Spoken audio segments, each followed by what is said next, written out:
Ranger Lauren, and welcome to Alcatraz, part of the National Park Service. Got a few important pieces of information for you before inviting you to enjoy your day here.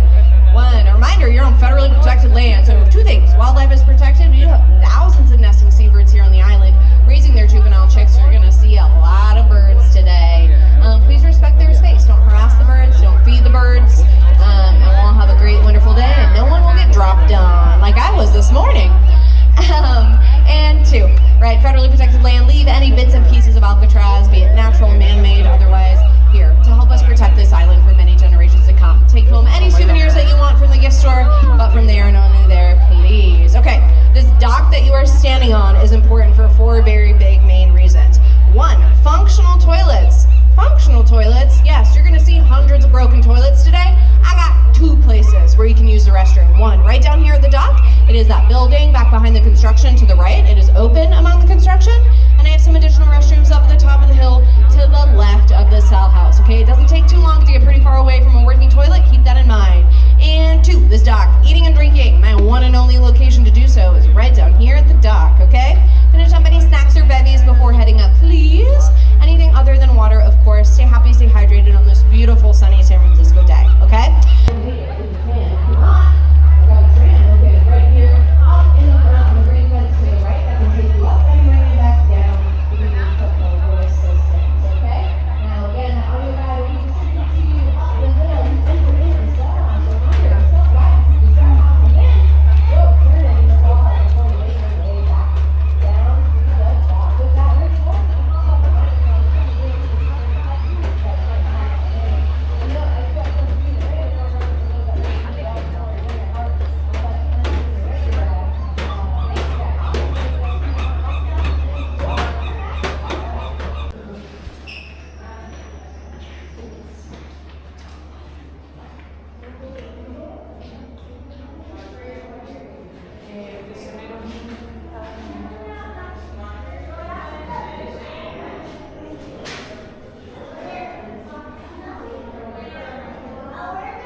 Eso es lo que hace mal olor. Cuando sube la marea no hay mal olor. Cuando baja el olor.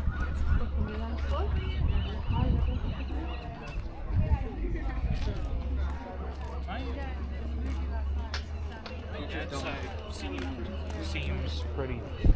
These times, but otherwise you kind of get the day to your. Yo, just even this way, this way.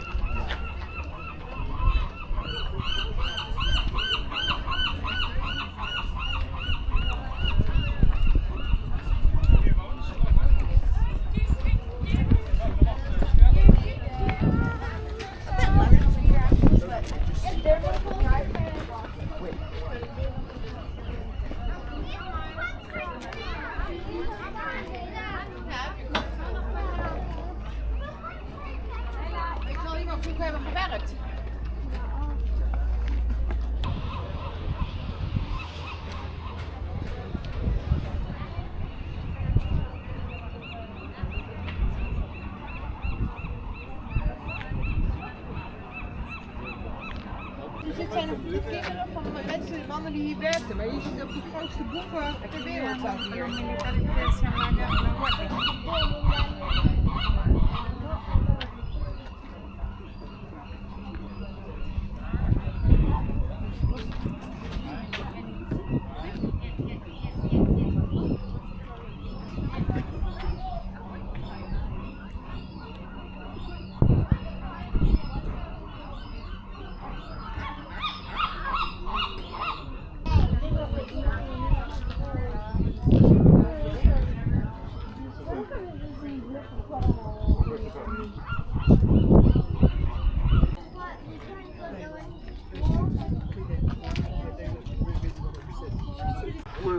then hold it up to an uninsulated steam pipe to melt the glue and make the tube airtight. They built homemade paddles out of scrap lumber and any fasteners they could steal. And believe it or not, they were good at stealing. One fellow ordered a concertina, that's a small handheld accordion. You take the reeds out, now you have a bellows for inflating a well. The night they escaped, they left their heads in the cells.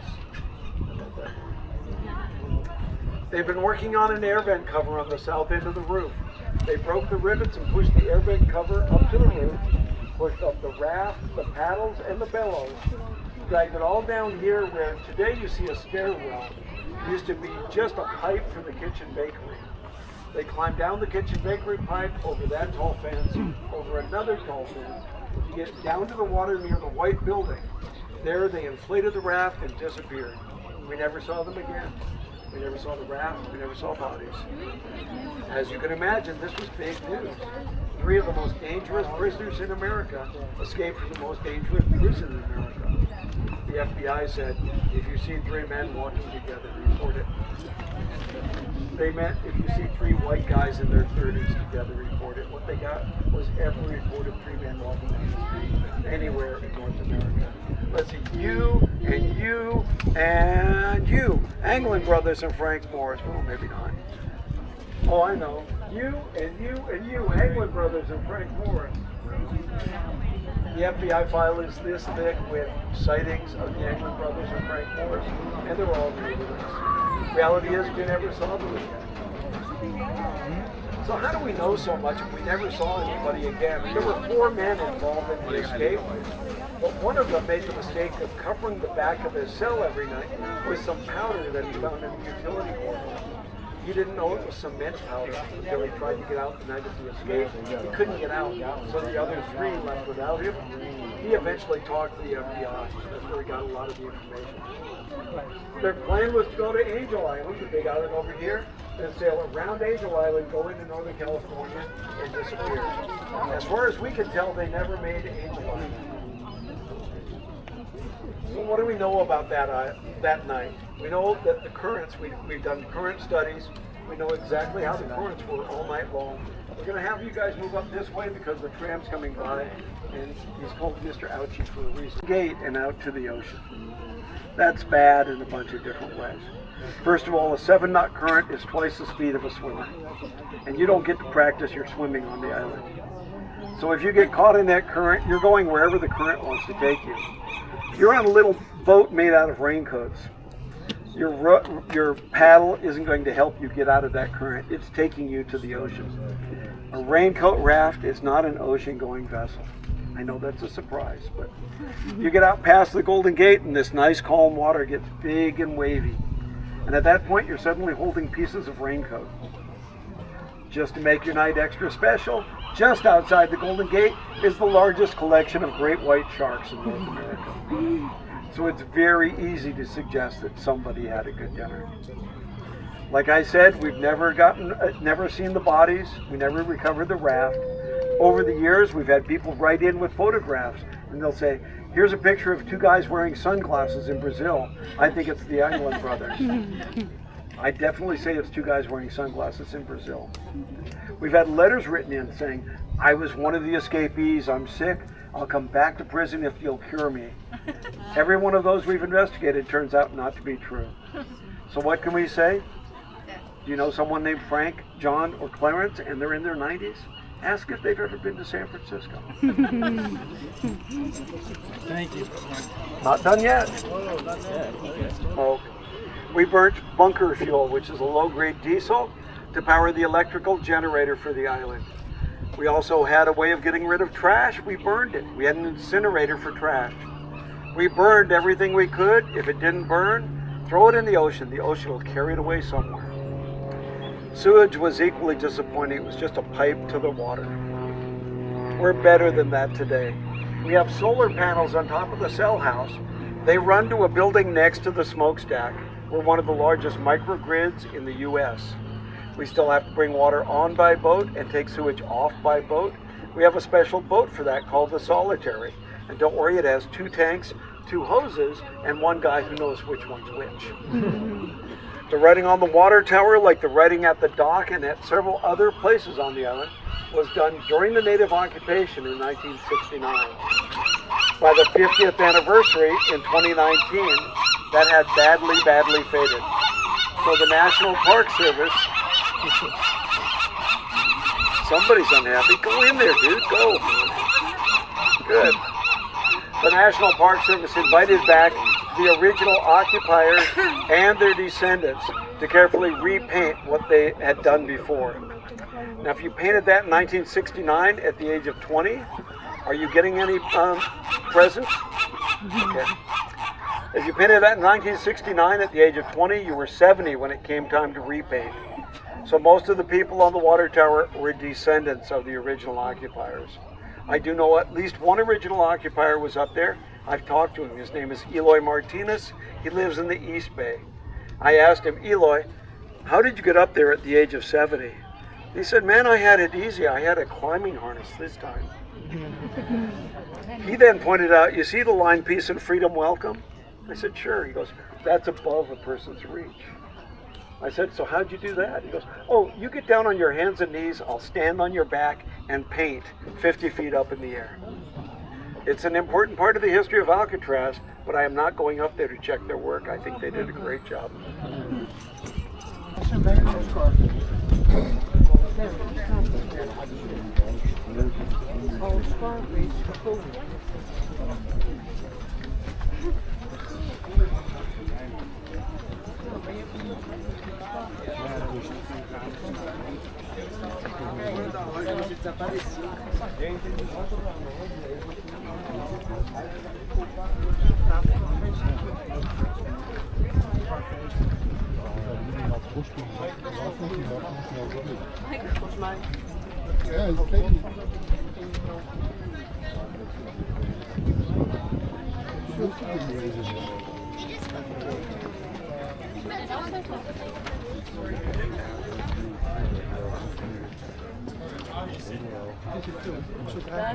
This is the end of my part of the talk. You're going to go in here and pick up your audio.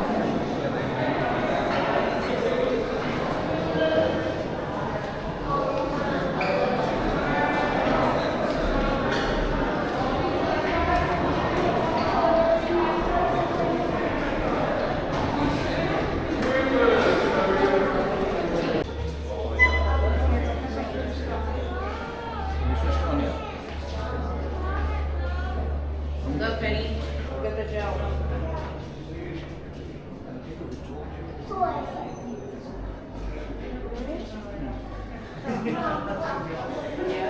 Wait till we get this thing across the bottom. Once we do the talking on this thing.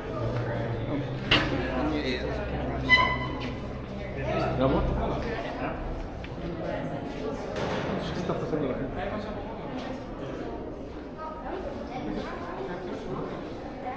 John, it's a prisoner.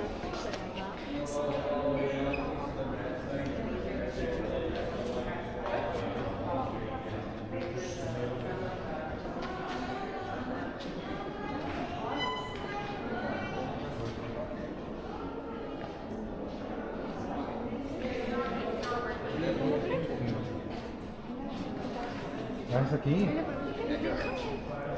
Sí, aquí los viendo los oficiales.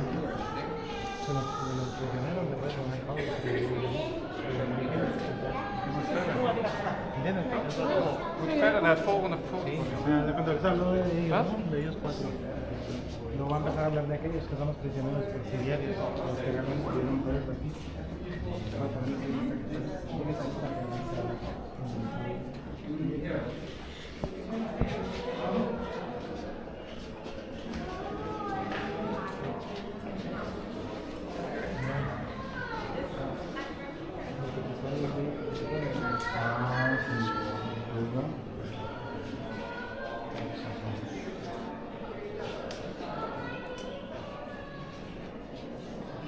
Ik loop een beetje achter volgens mij.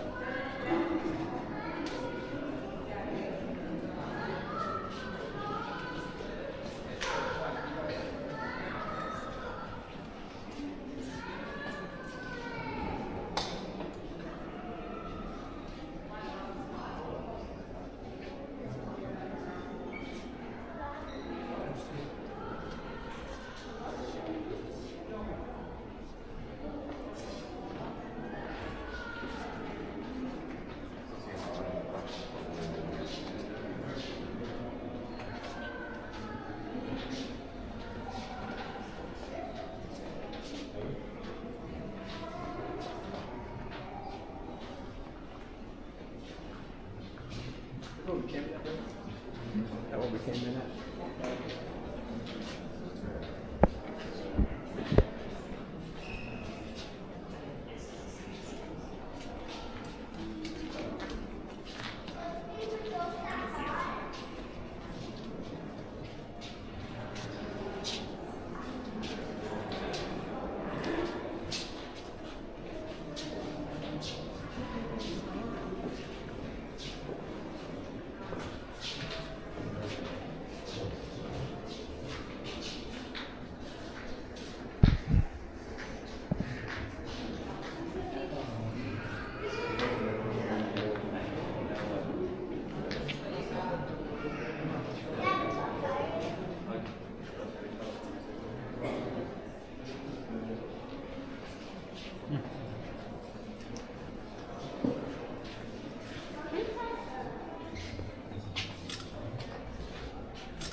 Metro y medio de ancho por 2.75 de largo.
Are you on that one?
Hier, dit is de utility corridor. Hier.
Kom, dan gaan we hier nog even naar de luchtplaats. Kom.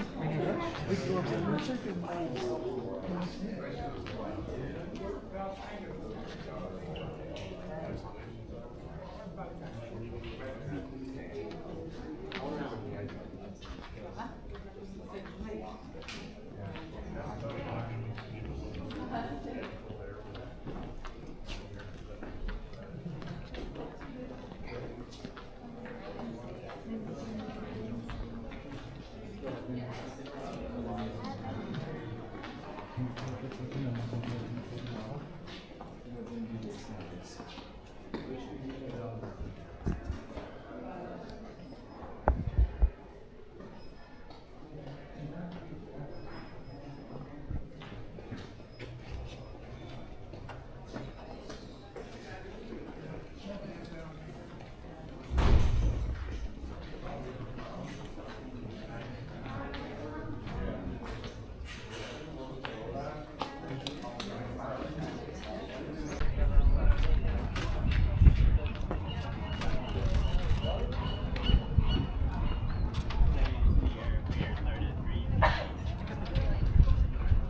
Daar wonen de boeren.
I thought it would be cold.